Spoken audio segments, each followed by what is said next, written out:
السلام عليكم ورحمة الله وبركاته أخيارت هودا naga daawanaysaa meel kastoo aad joogtaan iyo si walba aad noo maqlaysaan halkani waa Sima TV waxaad ku soo dhawaataan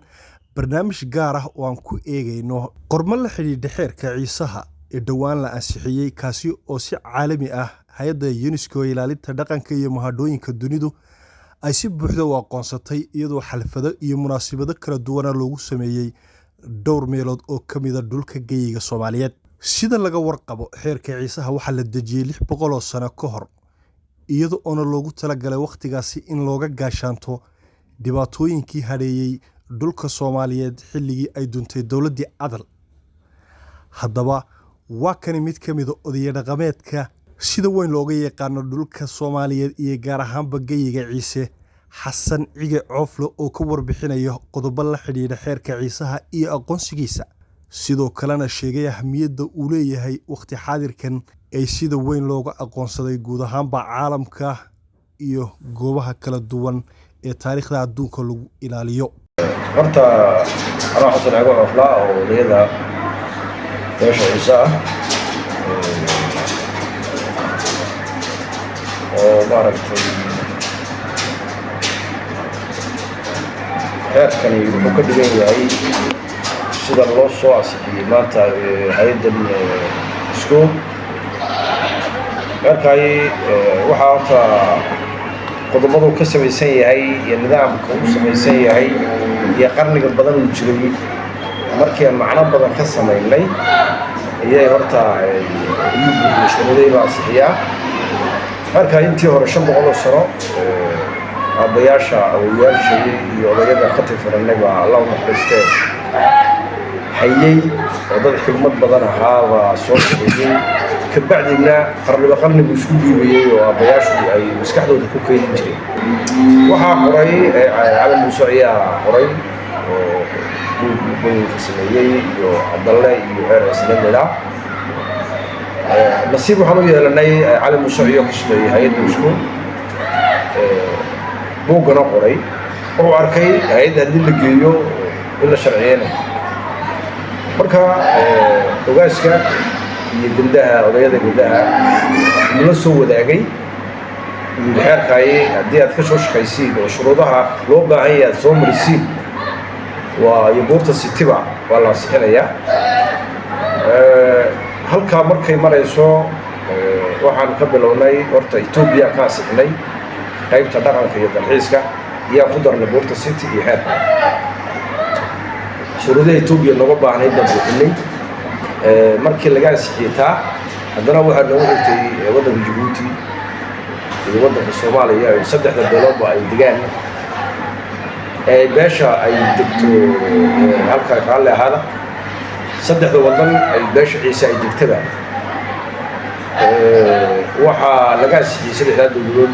wasaaradda dhaqanka ayaa ansixiyay oo su'aalaha kale ee la bixiyay 12 dixood beesha Ciise leedahay oo saddexda wadan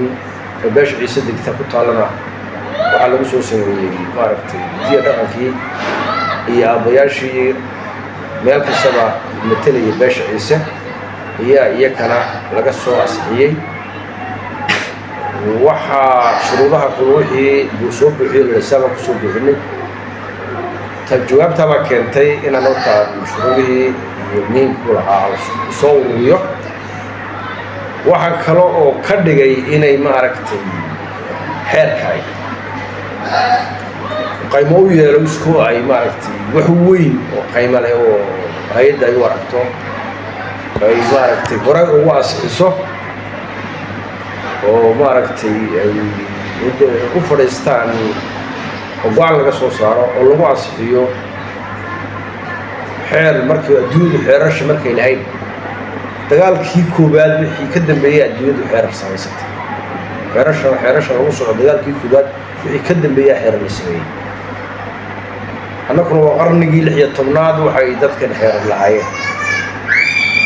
dadkani dad markii hore u dhashay dawlad ahaayo dawlad dad wax bartay oo dawladna ahaayo dawladda shaqada loo jiray xadgudubay iyo dawladaha ay ku jiray dawladaha abuha oo xeer la abo markii dawladdii la burburiyey ee la qabsaday dadka ay buuraha galeen ay maaragtay dagaal dib u galeen waxay samaysteen xeer kan bay haddana sameeyeen 500 oo sano qarnigii 16aad siday xeerkoogii dawladnimo ay lahaayeen uga burburin iyo u soo rareen haddana xeerka baadiye ugu soo rareen laakiin dad wax qorayay oo waxnaga yaqaan buu ahaa dadkan aabbayaashan xeerka sameeyey ee 44-ka beesha ciise ka kooban haddana waxa weeyaan xeerkaay waxaa ku tusaysa inuu sidaa ahaa xeerka ciisuhu qodobka koobaad uu leeyahay ciise oo wada ciise niba caarmada qodobka labaad waxa weeyaan waa xeerka waa ogaaska waa dhulka wala wala leeyahay ogaasku waa hal ogaas waxa la leeyahay hal ogaas leeyahay qodobadu waxay qiimo u yeesheen dan macnaheedu qodobada hoos u galo waxa weeyaan xeerku wuxuu dhisayaa wasiisamkii dawladda xeerkii dhannaaya lagu kala soconayay ogaasku wuxuu qiimo ku yeelanayaa waa ogaas ku dhaca hal ogaas kelidii saddexdaa wada dadka degay ay leeyihiin beesha ciise dhammaanteed taabaa ku tusaysa inay maaragtay ay dadka ka dhexeeyaan ciise wala ciise ninba caarama dheero waa sinaan bay sheegaysaa xeerku wuxuu sheegayey inuu dadkan xeer leeyahay oo siisam uu ku kala socdo oo qodoba uu leeyahay inuu ogaas kula leeyahay oo hal maamul oo kula leeyahay inuu kala weynayn oo kala sarreyn oo kala qaybo badnayn oo ciise wala ciise ninba caarama dheero inuu dhulka wala leeyahay dhulka uu trantuarka u daru beesha ciise dhammaanteed ilaa koone ay wala leeyihiin in khayraadka ka soo baxa dhulka oo u horeeyaan biyihii iyo cawsku ay wala leeyihiin in maaragtay ay leeyihiin difaac xuduudaha dadka ku wareegsan inta uu degan tahay beesha ciise wixii dagaal ka yimaada ay wala difaacdaan oo leeyihiin maaragtay difaac mida inay dadkani leeyihiin qofka baahan ee dhex socda ee socotada ah reerka uu ku hooyo inuu baryadii uu ku leeyahay oo reerkay aabba aan midda iga soo bari leeyahay hadduu diido u bari waayo qodob qabta oo maaragtay xeerkaad ku jira u jiro oo ninkaa oo maaragtay ganaax iyo maaragtay loo ganaaxayo oo loo xukumayo oo xeer baa qabanaya oo qodobkaabaa ku jira sidan maaragtay adduunyadu qofka la yidhaha dadkan masaakiinta ha la caawiyo ama dadka baan ha la caawiyo ay lu yidhaahiin oo kale in maaragtay dadka qofka ay la siiyo ilaa 3 cisho ninka uu hooyay ku leeyahay baryadiisa oo qasab u tahay ilaa 3 cisho ilaa koona ninka ay mari karo oo dadka socotada ay mari karaan ay baryadii iyo xeerkii ay ku leeyihiin beesha inkastoo Soomaalidu ay nala leedahay in maaragtay la wada oo sayl isku qaada Soomaalidu oo dhan bay leedahay laakiin haddana qodob Soomaalida ka ilaahay baa jirta qof hadduu ku qadiyo Soomaalida kale waxa dhici karta in qofka loo soo dhaadhiyo kan loo soo dhaadhaya uu qabanaya go'aan ba ka yaala xeer baa laga maraya ay ka dhigan tahay halkaan inaan xuquuqdaana buuxinay waxa oo kale oo jira ilaalinta xeerka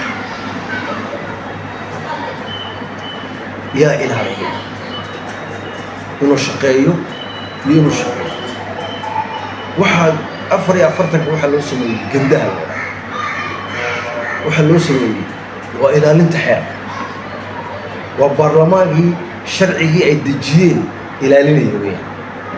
hadduu la sameeyo uun xeerkaa oo iskaga tegi lahaa sidan uma jireen 500 oo sano oo qarnina ma shaqeeyeen waxa shaqaysiinayo xeerka inuu socdo oo maaragtay ilaalinaya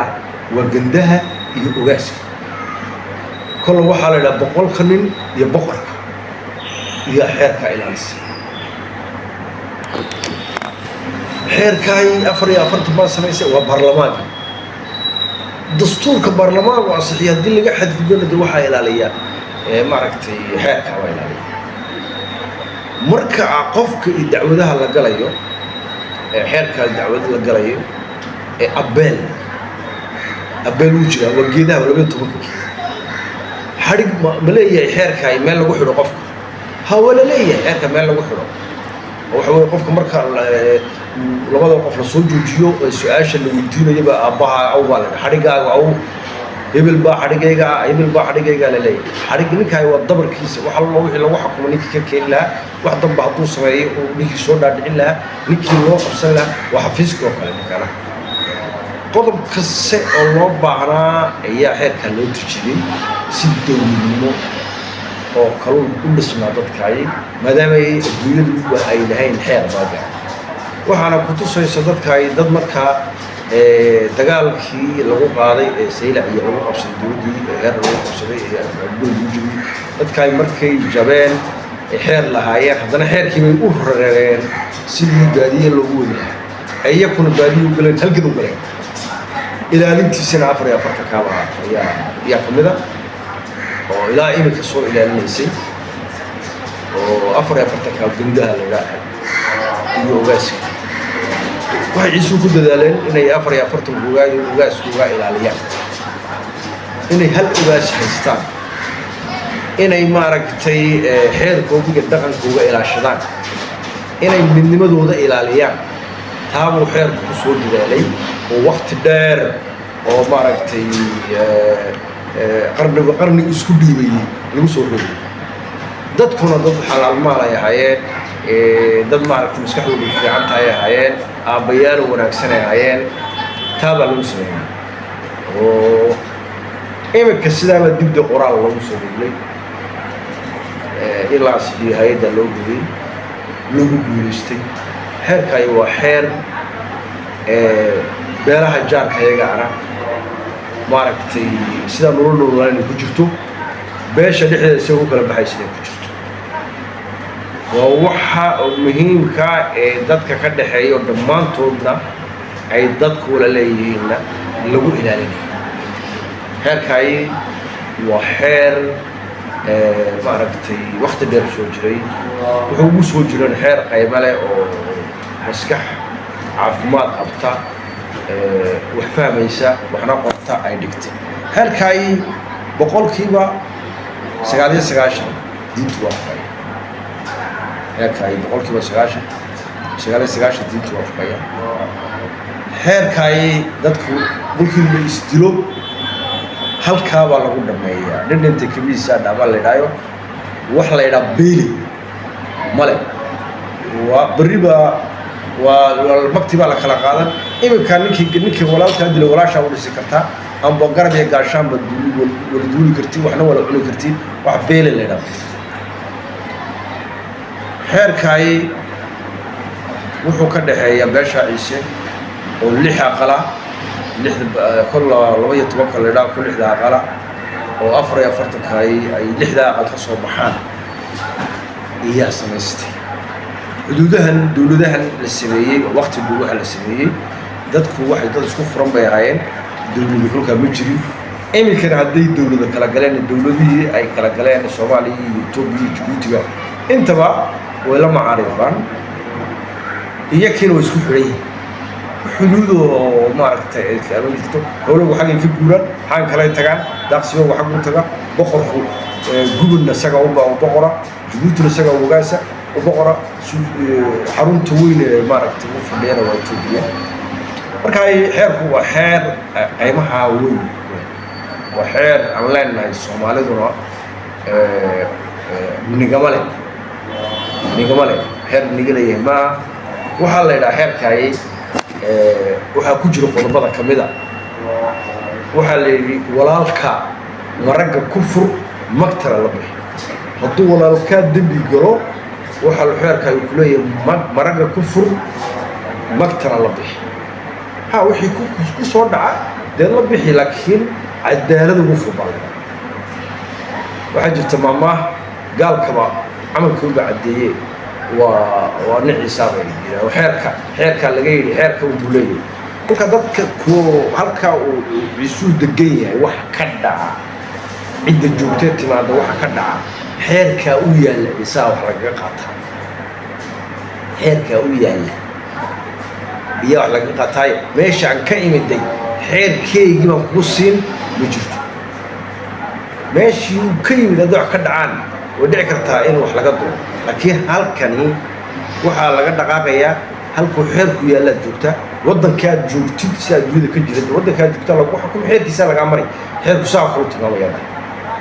inta beesha ciise tabantuwaarkay degan tahay dhibaatada ka dhacda muslim iyo gaalba xeerkaa u yaallaa lagu kala qaadanaya xeerkaa looga doonayo waa waxuu yaalla dhegeliyaa loo eegaa kab baa laydhaa kab dhegeley ayaa loo eegaa dhegelidaa baa lagu guurayaa abeelkii baa u furan waa la qanciyaa qofka ilaa intaa geedu marayo waxa loo samaynayo si loo bogsiiyo qofka weeyaan kolka xeerku waa xeer qaymo weyn ku fadhiya hay-adduna waxay aragtay markay hoos ugu dhaadhacday xeerkan inuu yahay xeer qarni dheer la sameeyey dad aqli badanna ay sameeyeen dad xeer lahaanna ay sameeyeen loona baahan yahay inuu ka noqdo hantida gudaanka ee biyada inuu ka mid noqdo taabay u aragtay waa dadka ka soo shaqeeyay ugaas ku yahay aabbayaasha gabdhaha amana ay ku dhigaan dhallinyartaas xil saartay hawshaa noo soo ururinaysay maaragtay ka shaqaynaysay in garab joognana ay ka mid tahay cali muuse ciye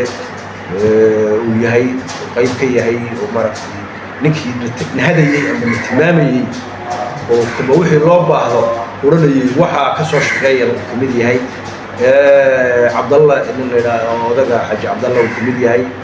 raggii xeerka qoray xeer ciise nin la yidhaah baa jira isagna raggaa xeerasha soo qoray iyaguna noo ururiyana ay qayb ka yihiin oo wixii la soo urushay waxaan leenahay soomaalida ugu baaqaynaa in la ilaalshado maaragtay isku duubnida waxaa keenaya in la yeesho amba ugaas amba suldaan amba boqor sida ninba u yaqaano inay dadku samaystaan qura ay iska daayayaan maaragtay tafaraarka xeerkanna lagu dhaqmo ay wala leenahay soomaali leedahayna inaan lagu dhaqmo wixii iyaku ay maaragtay la wala ilaashadana waa magac guud oo weyn oo soomaali soo ciise waa soomaali weyn magac guud oo soomaali soo aad baan u maraynaynaa soomaalida dhammaanteed saddexda waddan ee hawshaa ka qayb gashay isku soo dadaashan iyadana aad baan u maraynaynaa